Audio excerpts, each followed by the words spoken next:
when he was over in Paris, he sent a note. His Saturday radio address was saying, get the work done. And you wrote something on Twitter that suggested, you said he had some nerve for saying that. What was the message you were sending to him? The message was that he ought to know better.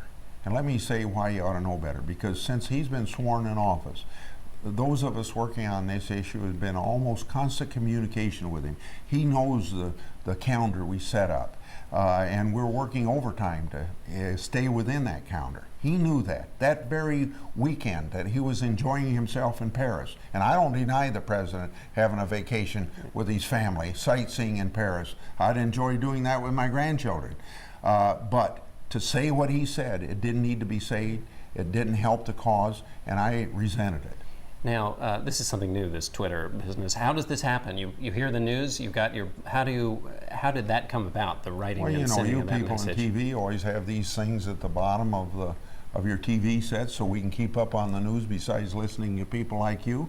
And I read across there 3 or 4 words. President says, got to get this done. Better get it done, or something like that.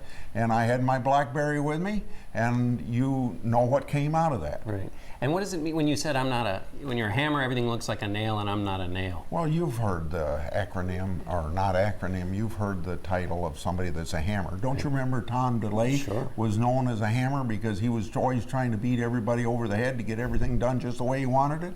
Well, I interpreted the president's remarks about get the job done as hammering us. And I wanted the president to know that he can hammer, but he ain't hammering this nail. And what did he say when you met with him after you sent that message? Well, he kind of smiled, and he says, Chuck, I just thought there was a very good reason for me to go to Normandy.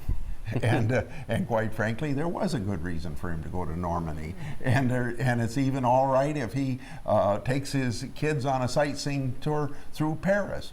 But he didn't need to say what he said, particularly when my staff and Senator Baucus' staff were working day and night on Saturday and Sunday while he was walking around the promenade.